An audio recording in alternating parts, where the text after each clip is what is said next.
Buy 2 pigs, get a Apache Slave for free. But Cowboy washed her and revealed her true beauty. The livestock market was loud with chaos, a place where men shouted prices louder than their conscience, and animals were weighed by profit alone.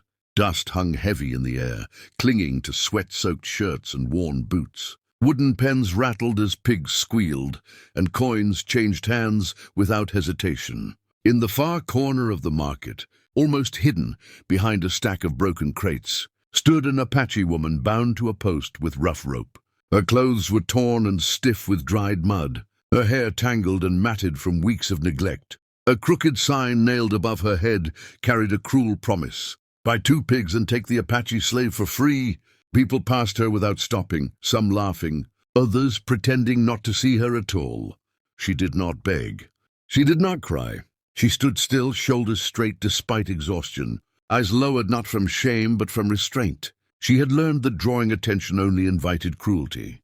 Traders spoke about her as if she were an object, something unwanted that came with a deal no one truly wanted. To them, she was a reminder of conflict, of a people they had already decided were defeated. To her, this market was just another place where her name, her past, and her dignity were ignored. Ethan Cole arrived late in the morning. He was a quiet cowboy with sunburned skin and tired eyes, the kind of man who worked more than he talked. He needed pigs for his ranch, nothing more. As he moved through the market, haggling briefly and counting his money carefully, the sign caught his eye. He stopped, not because of curiosity, but because something about it felt wrong in a way he could not ignore. He followed the sign to the woman standing beneath it and noticed the way she carried herself, even in chains. There was no defeat in her posture, only patience. He asked the trader what the sign meant. The man laughed and waved his hand dismissively, calling her useless, stubborn, barely human. Ethan listened without responding. He looked again at the woman, and for a brief moment their eyes met. Her gaze was sharp, alert, and filled with something that refused to be crushed. In that instant, Ethan understood that whatever the sign claimed, this woman was not broken.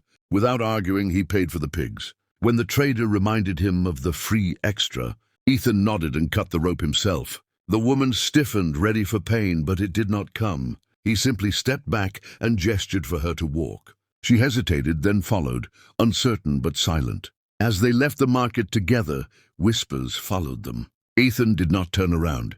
He knew he had not bought a slave. He had interrupted an injustice. And the woman walking beside him, barefoot in the dust, knew something else entirely had begun.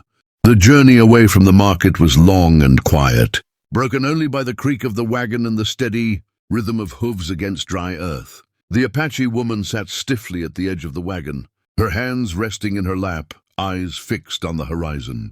She expected shouting, orders, perhaps cruelty once the town disappeared behind them, but none came. The cowboy drove without looking back, giving her space as if distance itself were a promise.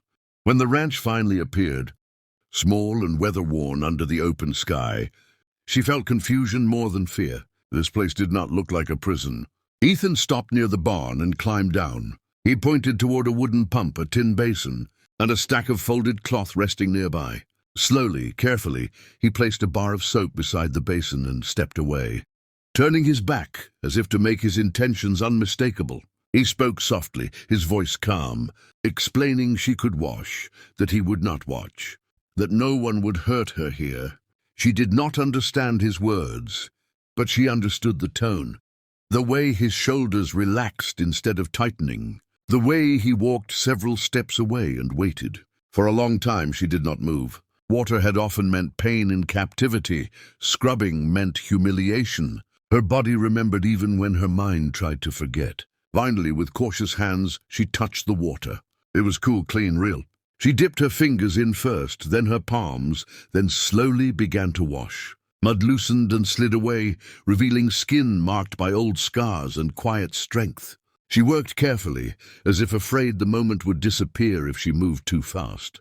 When she finished, she wrapped herself in the cloth Ethan had left. The fabric was rough but clean, and it felt strange against skin that had grown used to filth. She lifted her head, standing straighter now, and called out softly, Ethan turned only after she stepped back, giving him permission. When he saw her fully, he paused, not because she was suddenly beautiful in the way townspeople measured beauty, but because she was unmistakably human, unmistakably proud. The dirt had hidden nothing of worth, only delayed its recognition. He handed her a bowl of food and stepped back again. She accepted it cautiously, then ate slowly, savoring each bite. That night, Ethan showed her the barn where she could sleep, pointing to the open door and the absence of locks. He left a lantern burning and walked back to the house alone. As darkness settled, the Apache woman lay on the straw, staring at the beams above her. For the first time since her capture, no chains held her ankles. No voices threatened her in the night. Fear did not vanish, but it loosened its grip. Somewhere beyond the barn walls, a coyote howled and she closed her eyes. Yet certain of one thing, whatever she had been in the market, she was not that here. Morning arrived quietly on the ranch, carried in by cool air and the sound of animals stirring. The Apache woman woke before the sun, instinct guiding her as it always had. For a moment, confusion washed over her as she remembered where she was. No guards, no shouting, no ropes. She sat up slowly, listening. When nothing threatened her, she stepped outside the barn, the open sky stretching endlessly above her. Freedom still felt unfamiliar, like a language she had once known but forgotten how to speak. Ethan was already awake, repairing a fence near the corral. He noticed her presence but did not startle her with words. Instead, he nodded once and returned to his work, allowing her to decide what came next. After a pause, she moved closer, watching his hands, the way he worked patiently, fixing what was broken rather than replacing it. Without asking, she picked up a fallen tool and handed it to him. Their eyes met briefly and he smiled. Not wide or forced, just enough to acknowledge her choice. As the day unfolded, she followed him around the ranch. She observed, learned, and then quietly began to help. She knew how to calm restless animals, how to read the wind and clouds, how to mend with efficiency instead of waste. Ethan noticed quickly that she was not guessing. These were skills earned through survival, through a life lived close to the land. He let her work without correction, trusting her instincts, and the ranch seemed to respond, settling into an easier rhythm. By midday, they shared a simple meal beneath the shade of a tree. Ethan pointed to himself and spoke his name slowly. She watched his lips, then repeated it carefully. After a moment of hesitation, she touched her chest and spoke her own name, soft but firm, Naya. Saying it aloud felt dangerous and powerful at the same time. It had been too long since anyone had asked who she was. Ethan repeated it respectfully, as if it mattered, because it did. In the quiet hours that followed, Nia began to speak in fragments, using gestures and broken words. She spoke of her people, of mountains and rivers, of songs sung at night around fires. Her voice tightened when she spoke of the attack, the loss, the long road that ended at market. Ethan listened without interruption. He did not ask for details she was not ready to give. He did not look away when her eyes darkened with memory. As the sun lowered, Ethan finally spoke the words she did not expect. He told her she was not owned, not here, not anywhere. He told her she could leave if she wished, that no one would stop her. Nia studied his face carefully, searching for deception. She found none. The choice settled heavily in her chest, unfamiliar but real. That evening, as the sky burned orange and gold, Nia realized something had shifted. She was still healing, still wary, still carrying the weight of what had been done to her. But for the first time, she was seen not as a burden or a prize, but as a woman with a past and a future. The change did not go unnoticed. A few days later, when Ethan rode into town for supplies, whispers followed him like dust. People spoke of the Apache woman, who now walked freely on his land, of how she looked different, stood taller, worked beside him as an equal. Stories twisted quickly as they always did. By the time Ethan returned to the ranch, rumors had already grown into greed. Men began to arrive under the excuse of curiosity, their eyes measuring Nia the way they once had in the market, calculating value where none belonged.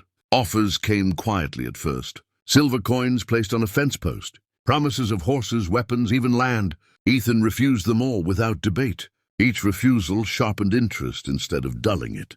To some, a woman once given away for free was now suddenly worth fighting over. They spoke as if cleaning her, feeding her, allowing her dignity had somehow increased her price. Ethan's jaw tightened every time he heard it. But Nia listened too, understanding more than they realized.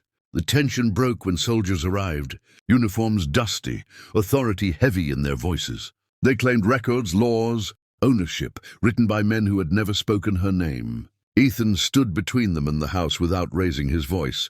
He said she was not property, that she had chosen to stay, that no paper could erase a human will. The soldiers laughed, confident that force would end the argument. Before Ethan could say more, Nia stepped forward. She moved calmly, deliberately, no fear in her posture. In broken but steady English, she spoke for herself. She said she was Apache, that she had been taken, not sold, that she now stayed by choice, not chains. Every word cost her effort, but she did not stop. Silence spread across the yard as the soldiers realized something unexpected had happened. The woman they thought voiceless had claimed her own ground. They left with threats instead of action, unwilling to escalate what no longer fit their simple rules. When the dust settled, Ethan finally turned to her, concern clear in his eyes.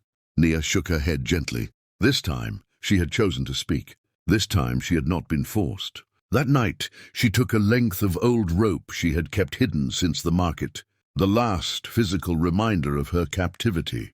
She walked to the fire, held it for a moment, then dropped it into the flames. It curled and blackened, disappearing piece by piece. She watched until nothing remained. Standing beside Ethan under the wide, quiet sky, Nia felt something settle inside her. She was no longer the woman tied to a post, no longer the silent figure beneath a cruel sign.